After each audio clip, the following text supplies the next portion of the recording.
Hey, what's up guys? My name is Jim and this is gonna be AMF Airsoft. And I say it's gonna be because this is actually the first video we're doing on this channel. So I want to talk a little bit about who I am and what I want this channel to be, and then we'll talk about the gun.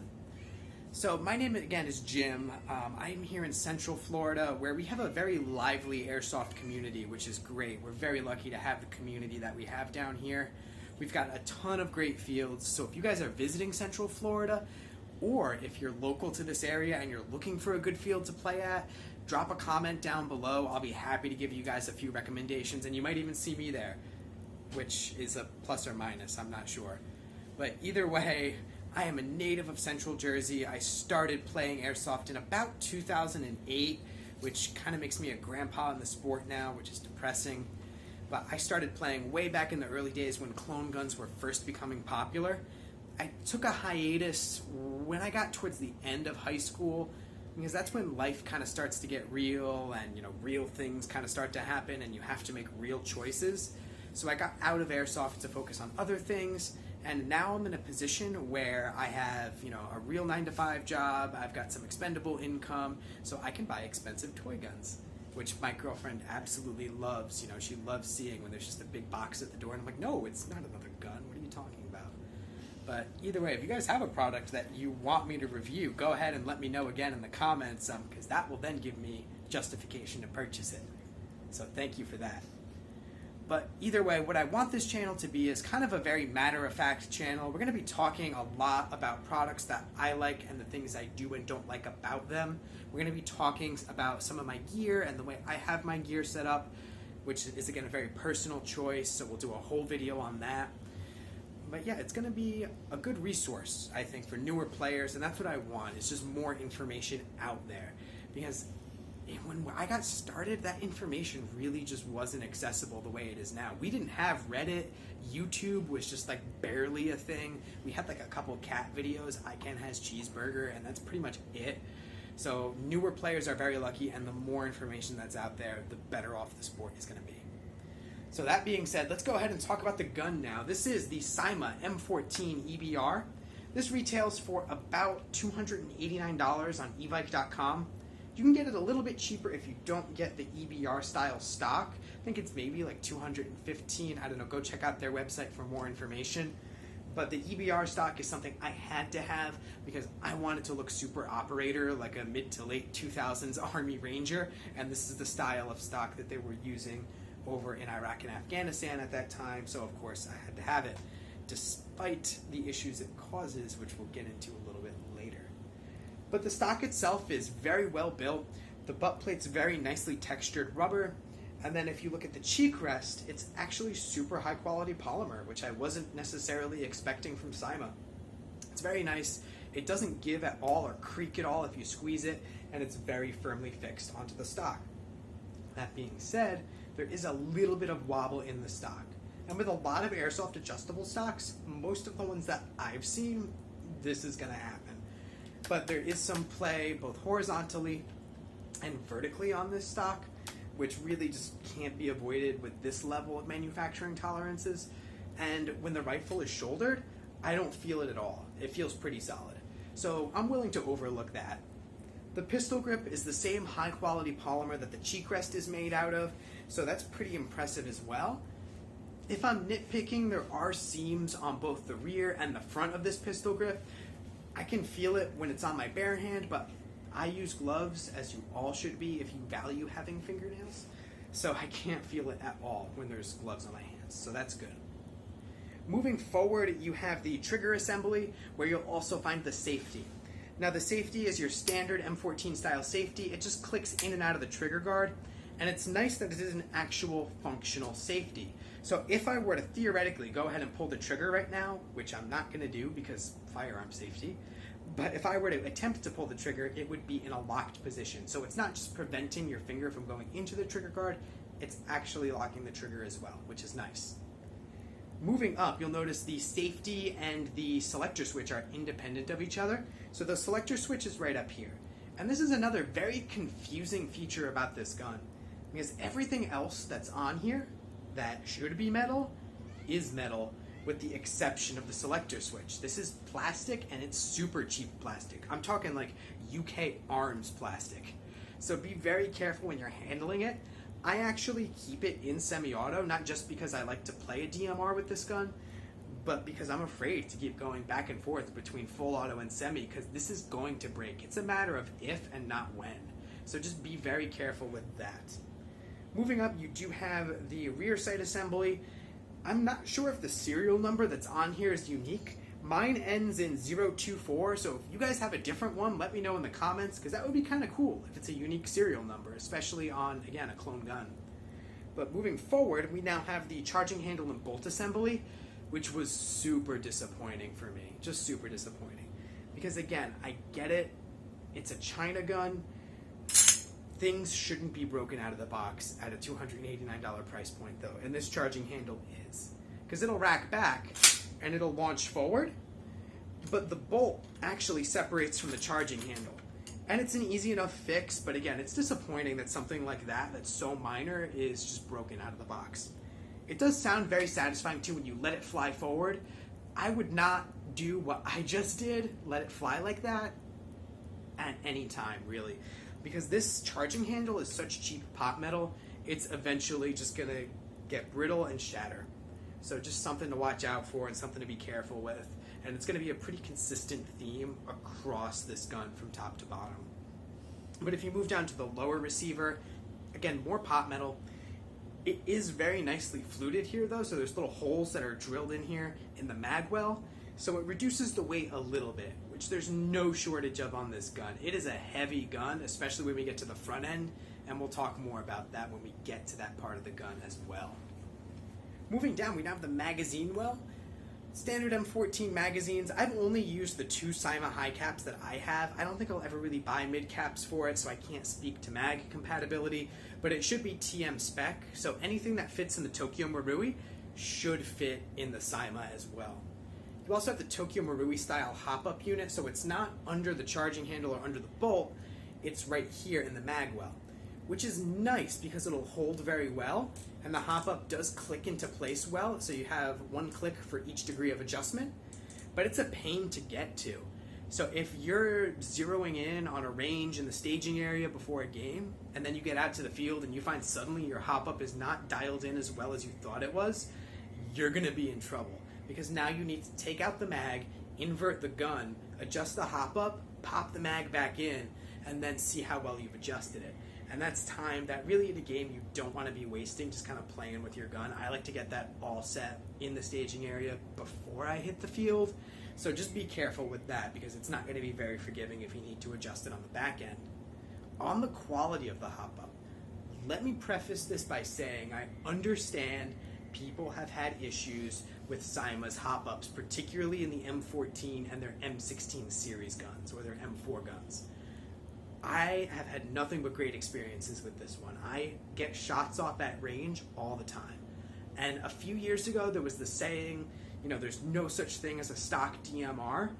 I think that's changed, and I think we get pretty close with the CYMA M14. Will it require modification if you want to use this as a serious semi-only DMR and take those really long, you know, like 200-foot shots? Absolutely you will. This gun will not perform at that level out of the box, and I don't think anyone expected it to. But is it a solid platform that will get shots off at range if you're kind of like me and you're like a DMR with commitment issues, where you don't want to fully commit to that role and you still want to have the flexibility of kind of getting up close and personal and having select fire? This gun is absolutely phenomenal for that, and you can still kind of hang back and take those shots at range and provide support from the rear. So kudos to CYMA on that hop-up. I have a great experience with it. Moving forward, we'll talk about kind of one of the defining characteristics of this gun, which is the rail system.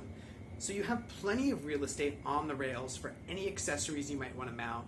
A lot of people will go vertical grip. I actually went with slanted foregrip, and I'm a big fan of this, and here's why. The gun is atrociously front heavy. I mean, it's stupid front heavy.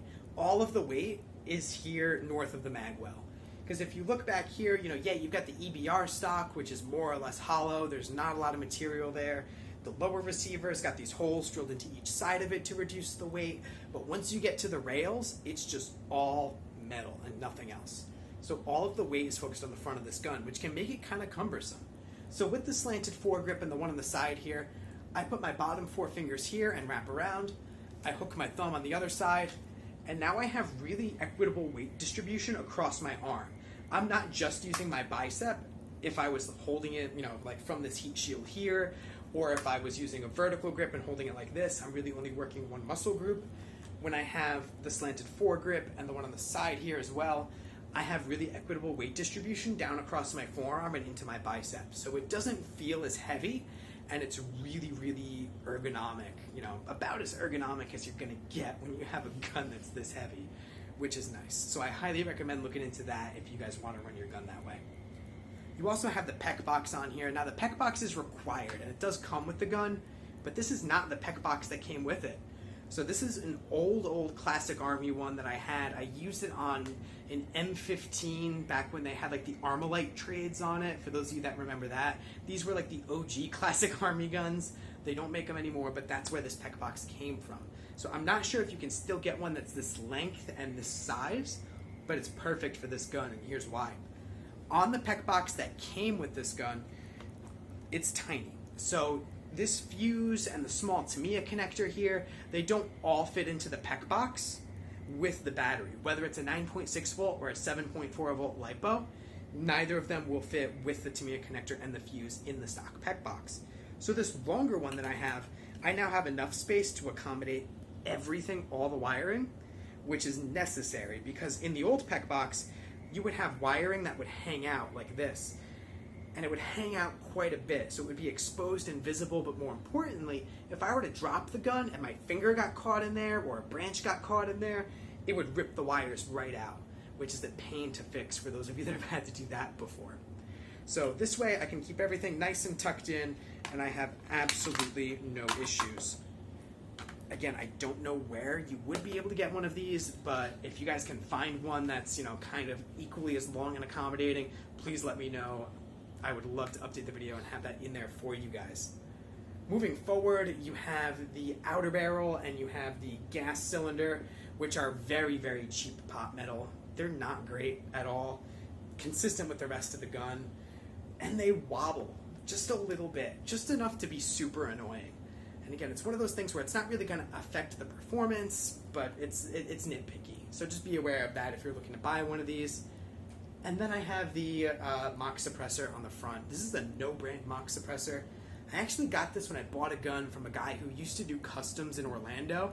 His name was like Airsoft Steve or something like that. If any of you guys are local to this area and you remember Steve, let me know. Or if you are Steve, let me know you're Steve, because I want to buy more of your stuff. You made really good guns. But that is it from stock to, in my case, suppressor on this gun. So let's talk about overall performance. So overall, I'm very impressed with this gun. CYMA's built an excellent reputation with their AK series, both externally and internally, and while I feel this one doesn't necessarily live up to the standard that they've set for the externals with their AK series, the internals are every bit as good. I get great shots off at a high FPS, and the gun sounds great. Now, things that do annoy me. While the gun does sound good, the trigger response is very slow. And a lot of that has to do with the motor. So the motor that comes with this gun, CYMA stock motor, it's hot garbage.